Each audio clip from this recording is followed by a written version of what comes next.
දැන් අපි මේ ඉන්දියාව දිහා හැරෙමු නේද තකිෂන්? ඉන්දියාවේ මේ ජයලලිතා ඉතින් මේ ටිකේම ජයලලිතායි කටේ තියෙන්නේ එක සතම් පාටයයි. එක තේමාවයි. මොකද්ද? ශ්‍රී ලංකාවේ ඊළාම් රාජ්‍ය පිහිටීමට තනිකරම ආධාර කරනවා. මේ අපේ කටහඬක් තිබුණා ඔහුගේ ඒ එකම අයගේ ප්‍රාර්ථනය තමන් බලයටපත් වුණොතින් බලයටපත් කළොතින් අනිවාර්යයෙන්ම මේ ඊළාම් රාජ්‍ය පිහිටවන ඉන්දියාවේ ආරක්ෂක හමුදාව ගැන. හැබැයි මෙන්න දැන් ඒකට ප්‍රතිචාරයක් ලැබෙනවා. ඊළාම් රාජ්‍යයක් පිහිටීමේ ප්‍රකාශ කරන ඉන්දියා ආරක්ෂක අංශයෙන් ජයලලිතාට අවවාදයක්. රෙඩ් ලයිට් එකක් පත්තු කරලා තියෙන පොඩි මේව කරන්න එපා කියලා. தவத் வார்த்தை உத்தரவு கனரக ஆயுதங்களை இலங்கை ராணுவம் பயன்படுத்தவில்லை. சென்னையில் இந்திய பிரதமர் மன்மோகன் சிங் என்பதாக ඊයේ දිනේදී විශේෂයෙන්ම ඉන්දිය අග්‍රාමාත්‍ය වන මන්මෝහන් සිං ಚೆನ್ನೈ වලට පැමිණ සිටියා. එතෙන්දී ඔහු කරුණානිධිවත් හමු වුණා අපොලෝ රෝහලේදී. ඊට අමතරව මේ මාධ්‍යවේදීනුත් හමු වුණා මන්මෝහන් සිං. එතෙන්දී මන්මෝහන් සිං මහතා පැහැදිලි ප්‍රකාශ කිහිපයක් එතෙන්දී ඉතා වැදගත් ඒ ප්‍රකාශ කරලා විශේෂයෙන්ම එතෙන්දී අර මේ ශ්‍රී ලංකාවේ දෙමළ ඊළමක් පිහිටවනවායි කියලා කියපු කතාවලටත් ඔහු තමන්ගේ විරෝධය පළ කරලා තිබුණා. ඒක කොයි විදිහකටද සාර්ථකයි කියන එකත් එතුමා සඳහන් කළා. ඒ වගේම ශ්‍රී ලංකාවේ ඒකීයභාවය නැත්නම් ස්වෛරීභාවය පිළිබඳවත් ඊටමතව වැදගත් කරුණු කිහිපයක් ඉන්දියා අග්‍රාමාත්‍යවරයා ඊයේ සියලු මාධ්‍යවේදීන්ට ඊයේ දිනේදී මේ පැවසුවා. දැන් බලන්න තිලකන් පොත්පතේ මෙන්න මේ විදිය වාර්තාවක්. கனரக ஆயுதங்களை இலங்கை ராணுவம் பயன்படுத்தவில்லை. சென்னையில் இந்திய பிரதமர் மன்மோகன் சிங் දැන් මේ මන්මෝහන් සිං මහත්මයා කියපු තව කතාවක් තමයි මේ හෙවි වෙපන්ස් නැත්නම් මේ අවි ශ්‍රී ලංකාවේ කිසි විටකවත් ශ්‍රී ලංකා හමුදාව භාවිතා කරන්නේ නැහැ කියන එක. මේ ප්‍රකාශය ඉතාමත් වැදගත් වෙනවා ඊයේ දිනේදී මාධ්‍යවේදීන් ඇමතු ඉන්දියානු අග්‍රාමාත්‍ය මන්මෝහන් සිං මහත්මයා විසින්. So that same story appears in the Sunday Observer as a banner headline. It says Indian Prime Minister reiterates United Sri Lanka. This report comes from Chennai. Indian Prime Minister Manmohan Singh favoured a solution to the problems of the Tamils within the framework of a united Sri Lanka, notwithstanding Tamil parties including allied DMK pitching for a separate state. He emphasized that any solution to the conflict in the island nation needed to be found within a unified Sri Lanka. Without taking names, the Prime Minister ridiculed Tamil Nadu politicians who have threatened to send the Indian army to Sri Lanka to carve out an independent Tamil state. What is possible and what is not possible is a matter of speculation, he said. We are dealing with a sovereign country. It is not easy to match armies to a sovereign state. There is a certain thing called international law. I think these are all known to all those who are making these tall promises, he said.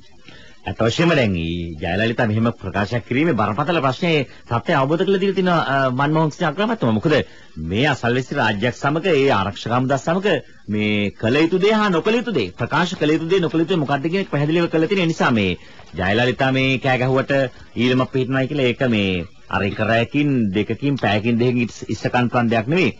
මේ ලංකාදීපේ පුවත වාර්තා කරනවා විශේෂයෙන්ම මේ India අග්‍රාමාත්‍යතුමා රෝල්ට ගිහිල්ලා බලලා කරුණාදී මහත්තයාට වගේම මේ සියලු දෙනාට අවවාද දීම ඉතා වැදගත් කරුණක්. මොකද මේකනේ ඉතින් ඔවුන්ගේ ප්‍රධාන සටන් පාඨයේ ඡන්දය ලබා ගන්න තකිෂන්.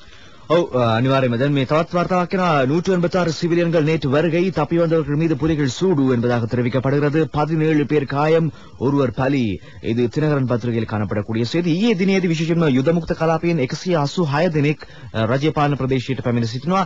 විශේෂයෙන්ම මේ පැමිණි අයට කොටි විසින් නැත්නම් කොටි සංවිධානය විසින් දිගින් දිගටම ප්‍රහාරය ඊයේ දිනේදී එල්ල වී තිබුණා. මේ පිළිබඳව වාර්තා කරනවා. நேற்று தப்பி வந்தவர்கள் மீது புலிகள் சூடு என்பதாக தெரிவிக்கப்படுகிறது.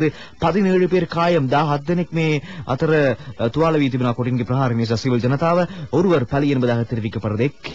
එක් අයෙක් මරණයටපත් තිබෙනවා. විශේෂයෙන්ම මුல்லைத்தீவில் ராணுவத்தின் 59வது படைப்பிரிவினரிடம் இவர்கள் தஞ்சம் அடைந்திருப்பதாக தெரிவிக்கப்படுகிறது. 59 වනි සේනාංකයට තමයි මොවුන් බාර වී තිබෙන්නේ. නැත්නම් මොවුන් රාජ්‍ය පාලන ප්‍රදේශවලට ඇවිත් තිබෙන්නේ. දැන් මේ හමුදා සේනාංක 3ක් වට කරලා ප්‍රභාට මීටර් 800යි. අඩි 10ක් උසිත අවසන් පස් බැම්මත් බිඳ දමයි. මේ සිළුමිණ වාර්තා කරන්නේ යුද හමුදා සේනාංක 3ක් ප්‍රභාකරන් සැගවී සිටින ස්ථානයට මීටර් 800ක් ආසන්නට ළඟා වී ඇතැයි හමුදා ආරංචි මාර්ග සඳහන් කරයි. 58 වෙනි සහ 53 වෙනි සේනාංකා 8 වන කාර්යසාධක සේනාංකය එක්ව ප්‍රභාකරන් අල්ලා ගැනීමේ අවසන් මෙහි නිරතව සිටී. ප්‍රභාකරන්ට ආරක්ෂාව සැලසීමෙන් 1500කට ආසන්න කඩුකොට සංඛ්‍යාවක් සිටින අතර මරාගෙන මැරෙන කොටින් 500ක් පමණ සිටින අතර ඒ අතර සිටින බව වාර්තා වේ. ප්‍රභාකරන් රැඳී සිටින ආරක්ෂිත බංකරයේ වෙත ළඟා වෙන මාර්ගයේ බිම්බෝම්බ හා මර උගුල් අතුරා ඇති නිසා ඒ කරා ළඟා විය යුතු ඇත්තේ උපක්‍රමශීලීව හා සැලසුම් සහගතව බව ආරක්ෂකයන් සඳහන් කරයි. ප්‍රභාකරන්ට අමතරව පොට්ටු අම්මාන් සුසේ හා ජල්සන්තනය ඇතුළු ඉහළ පෙළේ කොටි කෙරුමන් අල්ලා ගැනීමට අමතරව නිවශෙන් ප්‍රාණපේට නදවාගෙන සිටින දසදහසක් 15000ක් අතර අහිංසක සාමාන්‍ය වැසියන් බේරා ගැනීමේ මෙහෙයුමද දැන් ක්‍රියාත්මකයි. දැන් මේ පුවතම සඳහන් කරනවා මානුෂීය මෙහෙයුම අවසානයේ මුළු රටම සාමුද්දා කරනවා ජනාධිපතිතුමා කළ ප්‍රකාශයක්.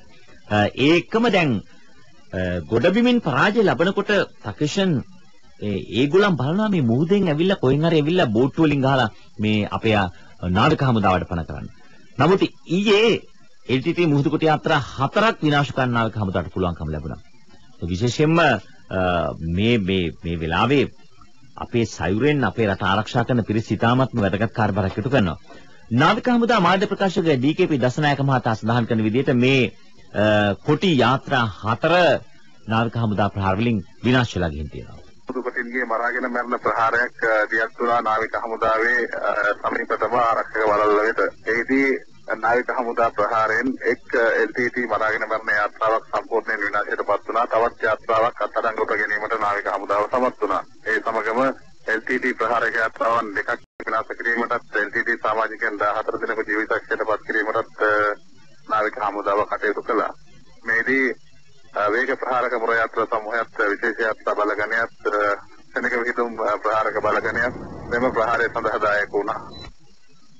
හොඳයි දැන් මේ ඒ පුවතම නාවික හමුදාවේ ක්‍රියාන්විත සම්බන්ධයෙන් තිබෙනවා. Yes, it's the same story in the Sunday Island. Close on the heels of the LTT losing an earth bund at Karyamulya Vaikal to the advancing 58th Division, the Tigers mounted a separate attempt to cause some damage to the army deployed off the Mullaitivu coast. Military sources expected the Sea Tigers to throw all their remaining assets at the Navy as the LTT retreated in the face of the Army's advance. Their latest assault, spearheaded by suicide cadres of the Black Sea Tigers, had ended in failure with all 4 craft involved in the operation either getting blasted or captured by the Navy. දැන් මේ වඩංගාමන් කියලා නෞකාවක් ආව පහුගිය කාලේ තකිෂන්. මොකක්ද දැන් ඒකට උනේ නේද?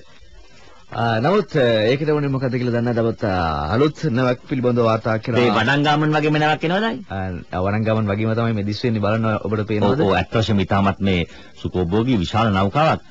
මේක අතර වඩංගාමන් වගේ උතුරේ ජනතාවට සානසලසන නැවත්ද දන්නේ. මේකේ නම ඇවිල්ලා වන්නිකාන කපල් එනබද හතර විකපරද වන්නිය වෙනුවෙන් නැවක්. වන්නිය වෙනුවෙන් නැවක් කියලා තමයි ඒක සිංහල අර්ථය ඕන කියන්න පුළුවන්. ජර්මනිயில் வன்னிக்கான கப்பல் என்கின்ற ஒரு நடவடிக்கை நேற்று ஆரம்பித்து வைக்கப்பட்டுள்ளது என்பது හතර විකපරද. ඒ කියන්නේ විශේෂයෙන්ම ඊයේ දිනේදී වන්නිකාන කපල් කියන තවත් ව්‍යාපෘතියක් නැත්නම් නැවක බඩු භාණ්ඩ ආහිර අරගෙන ශ්‍රී ලංකාවට එන තවත් මෙහෙයුමක් ජර්මනි වල ඊයේ ආරම්භ කොට තිබව වාර්තා වෙනවා. මේක අන්තර්ජාලයෙන් අපිට ලැබෙන ප්‍රවෘත්තියක්. බලන්න දැන් මේ திரு ஆல்பர்ட் கோலன் திரு வாலண்டைன் ஆகியோர் உட்பட பல்துறை சார்ந்த நிபுணர்களை கொண்ட ஒரு செயற்பாடு குழு இந்த நடவடிக்கையை வழிநடத்துகிறது.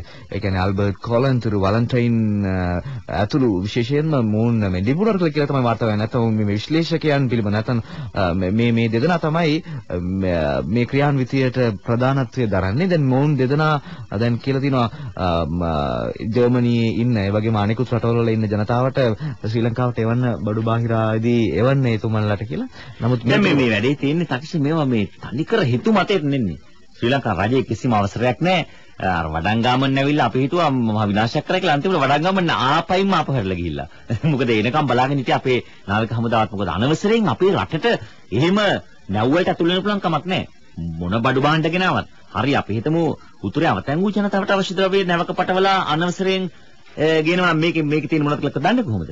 දැන් මේකේ අනවසර බඩු වගේම සමහරට මේ කොටින්ට ආධාර උප කරගන්න අවියාදු තියෙනද අපි දන්නේ නැහැ. ඒ නිසා එහෙම රටක මුහුදු සීමා උල්ලංඝනය කරන තවත් රටකට දෙන්නේ නැහැ. වඩංගාමන් ආව වගේම මේ වන්‍ය සඳහා එන නැවත් සමහර විට අපිට තව දවස් දෙක තුනක් අතුරුදන් වෙලා හිටියේ. මොකද බලා ගන්න බැරි වෙයි. අපි අනුග්‍රහක බවතුන් දස දිසින් උදේ 7ට ජනතාව අද ඉන්නෙත් හෙට ඉන්නෙත් අපිත් එක්ක. ඒ නිසා අපි බය නැහැ.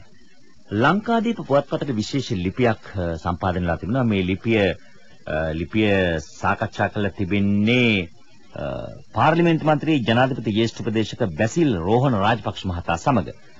එතුමා කියන යුද්ධයක් අවතැන් වූ ජනතාවත් සම්බන්ධයෙන් සමාජය තුළ මතුවන ප්‍රශ්න ගණනාවකට ඍජුව පිළිතුරු දීලා තිබෙනවා. මෙහිදී සඳහන් කරනවා දැන් යුද්ධය පිළිබඳ මුලින් අහලා තියෙනවා. පළමුව කිව්ව යුත්තේ මේ යුද්ධයක් නෙවෙයි. මේක මානුෂීය මෙහෙයුමක්. ඒ වචනය තුලම අපි කරමින් ඉන්නේ මොකද්ද කියලා හොඳ පැහැදිලි කිරීමක් තියෙනවා. මාංශීය මෙහෙයුමකදී කරන්නේ මිනිස්යන්ට එරෙහිව සන්නද්ධ ත්‍රස්ත බලය යොදන පිරිසක් ඉවත් කිරීමයි. අපි මුල ඉඳලම ලෝක යුද ඉතිහාසයට අලුතෙන් එකතු කළා. සාමාන්‍ය වැසියන්ට කුමන හෝ හානියක් නොකිරීම කියන වාක්‍ය මේ ජාත්‍යන්තර පාපරිගෙන තියෙනවා. මේ මෙහෙයුමේදී සාමාන්‍ය වැසියන්ට කිසිදු හානියක් සිදුුනේ නැහැ.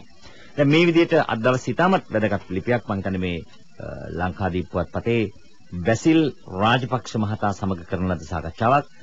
මේ උතුරේ මාංශීය මෙහෙයුම සම්බන්ධයෙන් සහ වත්මන් තත්ත්වය පිළිබඳව පැහැදිලි විවරණයක්